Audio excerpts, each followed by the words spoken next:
Hello guys, welcome back to IGNOU academy में आपका फिर से बहुत बहुत स्वागत है। होप आप सब अच्छे हैं और अच्छे ही रहेंगे क्योंकि मैं आपके साथ हूं और आपको बहुत सारा हेल्प मैं करने की कोशिश करूंगा और कर भी रहा हूं करके कि अभी आपके एग्ज़ाम्स चल रहे हैं तो उसी के हिसाब से मैं भी आपके लिए मेहनत कर रहा हूं। तो मेरी आपसे विनती है कि आप भी पढ़ाई कीजिए, बहुत अच्छे से मेहनत कीजिए और आसानी से आप अच्छे स्कोर कर सकते हैं। ठीक है, तो हम लोग कवर अप कर रहे हैं BEGC हिंदी शॉर्ट समरी जो है आपका। ठीक है, BEGC 131, अच्छा सॉरी, हाँ ये ले लेते हैं। ठीक, BHIC 131 Hindi short summary cover up कर रहे हैं। ठीक है, उसका जो यूनिट 10 है, यूनिट 9 तक हमने कवर अप कर दिया है। अभी यूनिट 10 जो चल रहा है, janapada and mahajanapada, rise of urban centres, society and economy. तो बोला गया कि इस चैप्टर का बेसिकली आपको देखिए, इसमें PDF भी आपको मिल जाएगा। PDF जो है आप रख सकते हैं। और सबसे बढ़िया चीज है कि आपको पहले तो ध्यान से चीजों को समझना है। देखिए, सबसे पहले आप लिखने जाएंगे तो चीजों को आपके दिमाग में अगर स्टोरी की तरह चीजें रह जाएंगी तो वो चीजें क्या होती है कि बहुत अच्छे से स्टोर हो जाती हैं। ठीक है, स्टोर होने के कारण से क्या होगा कि आप अच्छे से लिख सकते हैं। तो बिना देर किए हुए बढ़ते हैं आगे।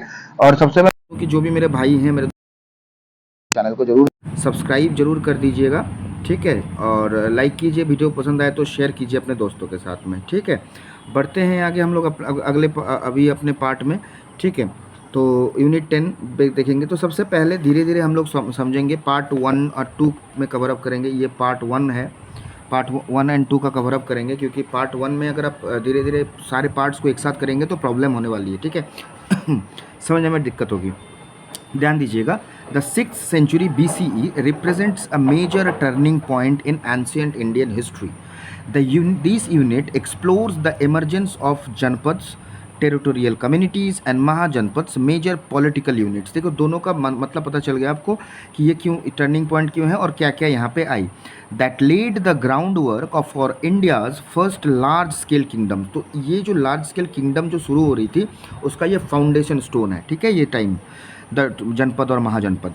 The transformation from the semi nomadic pastoral Vedic society to settled agrarian states mark the dawn of more complex society characterized by urbanization, territorial identity, economic expansion. These developments not only reshaped polity and economy but also redefined social structure and gave rise to new religious and philosophical movements. देखिए, बात बहुत clear है, बहुत अच्छे से समझ में आना चाहिए आप। जनपद और जनपद का जो पीरियड है, ये पहले के जितने भी हमने पढ़ा है, ठीक है, कि जो भी टेरिटरी चीज़ है, वैदिक सोसाइटी है, एग्रीकल्चरल सोसाइटी है, उसको हटा के एक नया अर्बनाइजेशन जिसमें हम नए नए चीज़ों को जानेंगे, इकोनॉमिक एक्सपेंशन जानेंगे, नए तरह से पॉलिटी के बारे में जानेंगे, पॉलिटी क्या थी नहीं थी इस समय पे देखेंगे।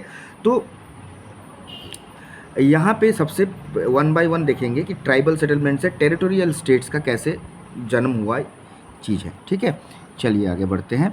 अब देखिए, सबसे पहला देखिए, हेडिंग देख लीजिएगा, from tribal settlements to territorial states. The word janapada literally means foothold of a tribe. Janapada का मतलब क्या होता है? Foothold of a tribe, एक ट्राइब का foot hold.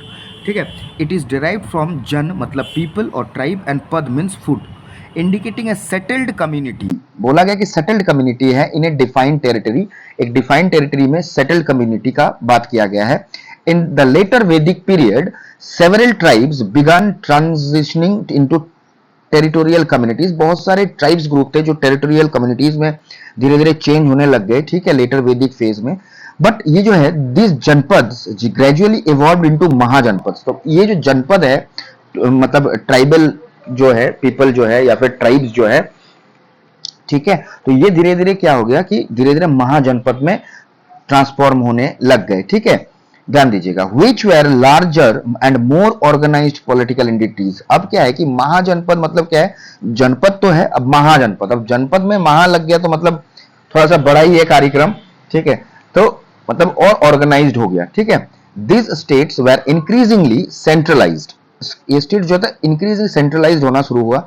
Sometimes ruled by monarch and other times govern by oligarchic councils और clans. मतलब इसको बोला क्लैंस या फिर मोनार्क्स, इनको ये लोग मतलब ये जो है महाजनपद का हेड बनने शुरू हो गए। सच एज द, जैसे कि हम देखेंगे कि Vajji confederacy. 16 mahajanapadas are mentioned in Buddhist text like Anguttara Nikaya, they include Kashi, Kosala, Magadha, Vajji, Anga, Malla, Vatsa, Avanti, Gandhara and others. ये जितने भी पार्ट्स हैं, इन पार्ट्स में इनकी बहुत सारी मतलब पूरी तरह से फैल चुकी थी। ये जगहों पे महाजनपद का बहुत बोलबाला चल रहा था। They include middle Gangetic valley, ये कहा है मिडिल गंजेटिक वैली है, गंगा वैली के middle part, a fertile region that became the focal point of political and economic development due to its agrarian surplus, dense population and access to iron resources। अब देखो कहा क्या गया है कि जो क्यों गंगा फर्टाइल वैली के पास में क्यों रहेंगे, क्योंकि वहां की कोई भी नदी के पास में आप रहते हो तो वहां पे एग्रीकल्चर अच्छी होगी, एग्रीकल्चर अच्छी होगी जो लोग वहां पे बसेंगे, लोग बसेंगे क्योंकि उनको खाना मिलेगा, अब उनको खाना मिलेगा तो उनको इनकम का सोर्स भी मिलेगा। ठीक है, तो धीरे धीरे वहां पे ही इनका main important political economic development हुआ था। ठीक है, गैंजेटिक वैली के पास में महाजनपद का। ठीक है, तो इतना आपको समझ में आ गया ख्याल से। अर्बनाइजेशन देखेंगे। ठीक है, अर्बनाइजेशन में क्या है। ठीक है, The second urbanization phase, this period witnessed India's second phase of urbanization after the Harappan civilization। Harappan civilization के बाद में, हरप्पन सिविलाइजेशन फर्स्ट अर्बनाइजेशन था।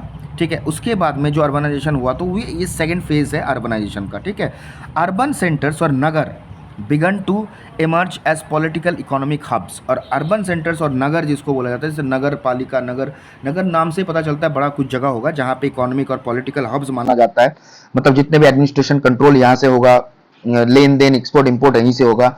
Unlike the fortified rural settlements of earlier times, these cities displays more complex structure and loads। पुराने देखो बात तो सही है, क्योंकि कहा जाता है कि अगर आपका जो भी पुराने रूरल सेटलमेंट थे उससे तो अर्बन सेटलमेंट्स अच्छी हो रही थी। ठीक है, अर्बन सेटलमेंट अच्छे होने के कारण भी ये कॉम्प्लेक्स हुआ, मतलब और अच्छे से स्ट्रक्चर्ड हुआ, रोल भी अच्छा रहा इसका, और अच्छे से मतलब बहुत ही अच्छे से इंपॉर्टेंट चीज यहाँ पे होती रही थी। They served as administrative centres for rulers sorry, ये जो जगह है ये सेटअप थी जो रूलर्स के लिए, वो यहीं से एडमिनिस्ट्रेट करते थे। मार्केट प्लेसेस थी, मतलब इकोनॉमिक्स के लिए, जैसे ट्रेडर्स और आर्टिशियंस का मार्केट प्लेस था। रिलीजियस एंड फिलोसॉफिकल सेंटर भी था, that housed new ideas and sects. Prominent urban centres include, मतलब इंपॉर्टेंट कुछ अर्बन सेंटर्स का नाम मैं आपको देखो यहाँ पे देखने को मिलेगा, Rajgriha, Champa, Kaushambi, Shravasti and Ujjaini, all playing pivotal roles in religion, politics, economy and cultural developments। तो इन जगह पे political, cultural development, religion development ये सब होती थी। This cities often featured fortifications, durg. तो इस सिटी में फोर्टिफिकेशन भी हुआ था, दुर्ग जिसको बड़े बड़े मतलब माना जाता, मतलब किला वगैरह जिसको मान के चलिए। District occupational quarters and planned layouts reflecting emerging planning skills. तो यहाँ पे दुर्ग बने, ठीक है, किला बनी, और भी बहुत सारे ऑक्यूपेशन क्वार्टर्स बने, मतलब जो जो लोग रहते थे आर्टिसन क्राफ्ट्समैन के लिए क्वार्टर्स बनाए गए। और यहाँ का जो प्लान्ड लेआउट था, जो भी वगैरह बनी, वो बहुत ही प्लानिंग के साथ में बनी। अर्बन प्लानिंग स्किल्स इसमें झलकता है, क्योंकि हाँ अर्बन सेंटर है सच में। कहीं भी गांव में चले जाते हो आपको छोटा मोटा घर देखने को मिल जाएगा, पर अगर आप शहर में आते हो तो यूनिक टाइप के बिल्डिंग देखने को मिल जाएगी, क्योंकि ये अर्बन सेंटर्स हैं। अर्बन प्लेसेस में जहाँ पे पॉलिटिकल कंट्रोल होगा, इकोनॉमिक कंट्रोल होगा, तो वहीं पे ये चीज़ें होती हैं। ठीक, अब चलते हैं आगे। ठीक है, अब देखो सोर्स, पहले तो सोर्सेस है, आर्कोलॉजिकल एंड लिटरेरी सोर्सेस, मतलब कैसे पता चलता है इस चीज़ों के बारे में। ठीक है, इस पीरियड के बारे में, जनपद और महाजनपद का मैटर जो है। Our understanding of this transformation comes from a blend of literary and archaeological sources. तो इसके बारे में हम लोग दोनों से ही जानने को मिलेगा, लिटरेरी और आर्कोलॉजिकल सोर्सेज, जैसे कि Buddhist text such as Sutta Pitaka जो है, विनय पिटक जो है, Jataka tales describes the cities, trade routes and lifestyles of the people. तो इन बुक्स पे सुत्त पिटक, विनय पिटक, जातक टेल्स, ठीक है, इन बुक्स से, लिटरेरी सोर्सेज से हमें मिलता है कि वहाँ के ट्रेड रूट्स कैसे रहे होंगे, सिटीज़ कैसी रही होगी, वहाँ के लाइफ स्टाइल कैसा रहा होगा, लोगों का चीज़ देखने को मिलेगा। और कुछ एक्सकावेशन, कुछ खुदाई के साइट्स है, जैसे Rajgir, Kaushambi, Vaishali, Takshashila, have revealed coins, pottery, specially जो है NBPW, northern black polished where and urban layouts. तो इनके बारे में जो खुदाई से जो चीज़ मिली, इन जगहों से मिली, राजगीर, कौशाम्बी, वैशाली, तक्षशिला, तो इसमें कॉइन्स मिले, पॉटरी मिले, स्पेशली जो कि नॉर्थर्न ब्लैक पॉलिश्ड वेयर मिले। तो इसमें पता चलता है कि अर्बन लेआउट कैसी रही होगी, कितने अच्छे आर्टिजन्स मिले होंगे। ठीक है। आयरन इम्प्लीमेंट्स का भी एक रोल प्ले करता है, जैसे कि आयरन इम्प्लीमेंट जो वहाँ पे मिले थे उससे पता चलता है कि एडवांस एग्रीकल्चरल टूल्स, मतलब एडवांस एग्रीकल्चर बहुत अच्छे से हुआ होगा। New technology supported agricultural surplus and population growth. तो न्यू टेक्नोलॉजी क्या है कि पॉपुलेशन को मतलब पता चलता है कि वहाँ पे न्यू टेक्नोलॉजी हुई जिसने कि सपोर्ट किया, एग्रीकल्चर को सपोर्ट किया। अब एग्रीकल्चर सपोर्ट होगा तो ही पॉपुलेशन का ग्रोथ होगा, ठीक है ना, ध्यान में रखना है चीज़ को, ठीक है। तो अभी जो है ना इकोनॉमिक फाउंडेशंस के बारे में हम लोग देखेंगे नेक्स्ट पार्ट के वीडियो में, ठीक है। मिलते हैं दोस्तों अगले पार्ट के वीडियो में, क्योंकि इतना बड़ा वीडियो नहीं बनाऊंगा, दिक्कत होगा कि आपको समझने में प्रॉब्लम होगी। तो पहले तो कहानी की तरह समझे चीजों को, कैसे क्या हुआ, बस सुनना है ध्यान से, कहानी की तरह देखना और अपने आप हिसाब से नोट लिख देना है।